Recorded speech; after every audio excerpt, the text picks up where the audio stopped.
வியூஎஸ் இந்த வண்டியில் நீங்கள் ஸ்கேன் பண்ணி நேரடியாக அந்த ஸ்கேனிங் ரிப்போர்ட்டை நீங்கள் எடுத்து ஒர்க் பண்ணிங்கன்னா உங்களால் அந்த ப்ராப்ளத்தை சால்வ் பண்ணவே முடியாது. ஏன்னா ஸ்கேனிங்கில் ஒருபோதும் அது என்ன காமிக்கல, டிரான்ஸ்மிஷன் ப்ராப்ளம் சொல்லி காட்டவே இல்லை. அதுவும் டிரான்ஸ்மிஷன் கண்ட்ரோல் மாடல் ஈஸியம் ஃபால்ட்னு சொல்லவே இல்லை.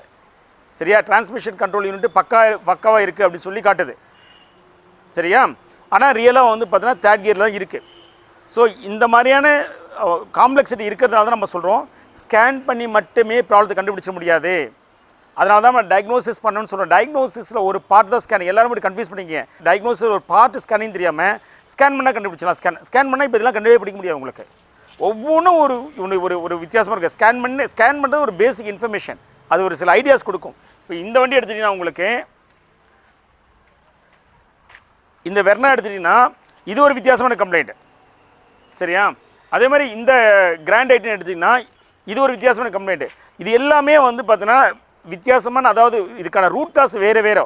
ஆனாலும் பார்த்தீங்கன்னா வந்து டிரான்ஸ்மிஷன் அந்த சிஸ்டம் தான் ஃபால்ட்டு. கவனிச்சுக்க, டிரான்ஸ்மிஷன் சிஸ்டம் சொன்னேன். டிரான்ஸ்மிஷன் சிஸ்டம்னா கியர் பாக்ஸு, வால் பாடி, வயரிங் சர்க்யூட்டு, இசிஎம்மு இதெல்லாம் சேர்ந்து தான். சரியா, இந்த வண்டியை பொறுத்தவரை கியர் பாக்ஸ் ஃபால்ட்டு. சரிங்களா, வால் பாடி கிடையாது, இசிஎம் கிடையாது, வயரிங் சர்க்யூட்லாம் கிடையாது, அது ஃபால்ட் கிடையாது. இந்த வண்டியை பொறுத்திங்கன்னா உங்களுக்கு இசிஎம் ஃபால்ட்டு. சரியா, அந்த வண்டியை பொறுத்தவரை பார்த்தீங்கன்னா உங்களுக்கு இதில் பார்த்தீங்கன்னா உங்களுக்கு இசிஎம் ஃபால்ட்டு என்ன எரர் கூட வரும்னா pressure control solenoid valve VFS electrical இஷ்யூன்னு காட்டும். இது டிரான்ஸ்மிஷன் அந்த டாப்பிக்லேயே உங்களுக்கு காட்டும். சரியா, இதுலையாச்சும் உங்களுக்கு லாஜிக் இருக்கும். ஏன்னா டிரான்ஸ்மிஷன் கண்ட்ரோல் யூனிட்டில் தான் அந்த எரர் கூட வரும். ஸோ நம்ம இது வந்து டிரான்ஸ்மிஷன் கண்ட்ரோல் யூனிட்டில் சிஸ்டத்தில் ஃபால்ட்டு சொல்லலாம்.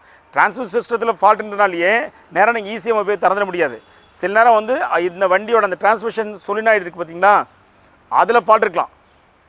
சரியா, ஸோ வயரிங் சர்க்யூட்டில் ஃபால்ட் இருக்கலாம். இதெல்லாம் நீங்கள் இன்ஃபர் பண்ணி தான் நீங்கள் ஒரு முடிவு எடுக்க வேண்டியிருக்கும். டேரெக்டாக வந்து பார்த்தீங்கன்னா இதை டிரான்ஸ்மிஷன் சோலினாய்டு வால்வு விஎஃப்எஸ் எலக்ட்ரிக்கல்னா நேராக இசிஎம் ஓப்பன் பண்ணக்கூடாது. சரியா, இந்த வண்டி இன்னும் டோட்டலி டிஃப்ரெண்ட்டு. இதில் டிரான்ஸ்மிஷனில் எந்த எரரும் கூட கட்டல. ஆனாலுமே இது வந்து பார்த்தீங்கன்னா அந்த டிரான்ஸ்மிஷன் கண்ட்ரோல் யூனிட் தான் வந்து இசிஎம்மும் டிரான்ஸ்மிஷன் இசிஎம்மும் ஒன்றா தான். அதாவது டிரான்ஸ்மிஷன் ஆப்ரேட் பண்ணக்கூடிய அந்த கண்ட்ரோல் யூனிட்டும் இசிஎம் இன்ஜினை மேனேஜ் பண்ணக்கூடிய அந்த மேனேஜ்மெண்ட் பண்ணி அந்த கண்ட்ரோல் யூனிட்டும் இங்கே சேர்ந்து இன்டெகிரேட்டாக வச்சுருக்காங்க. சரியா, ஸோ இவ்வளோ காம்ப்ளெக்ஸிட்டி இருக்குது. அதனால தான் ஒவ்வொரு காரோடைய சிஸ்டத்தை நீங்கள் புரிஞ்சுக்கணும். ஏன்னா ஒவ்வொரு பிராண்டு, சரியா, இன்னும் ப்ரெசைஸாக சொல்லணும்னா ஒவ்வொரு பிராண்டை புரிஞ்சுக்கணும். ஒவ்வொரு பிராண்டில் வரக்கூடிய ஒவ்வொரு கேட்டகரி ஆஃப் காரை புரிஞ்சுக்கணும். சரியா, இதே சிஸ்டம் இப்போ அப்கமிங்கில் வரக்கூடிய கிரெட்டாலாம் இருக்குமான்னு கேட்டால் இருக்காது, அதில் வேறு மாதிரி இருக்கும். ஸோ ஒவ்வொன்றும் நீங்கள் முழுசாக தெரிஞ்சிக்காமல் நீங்கள் காரை போய்ட்டு அணுகிட முடியாது. அதனால் ஸ்கேன் பண்ணால் எல்லா ப்ராப்ளத்தையும் கண்டுபிடிச்சிட முடியுங்கிறதுலாம் அது மாதிரிலாம் போகாதீங்க. Scanning is one of the input நீங்கள் டயக்னோஸ் பண்ணி டெசிஷன் எடுக்கிறதுக்கு. சரியா, ஓரளவு புரிஞ்சுன்னு நினைக்கிற டயக்னோஸ்னா காஸ் ஸ்கேனிங்னா என்னன்னு சொல்லிட்டு நம்ம சேனலை இன்னும் நீங்கள் சப்ஸ்கிரைப் பண்ணால் ப்ளீஸ் சப்ஸ்கிரைப். தேங்க்யூ.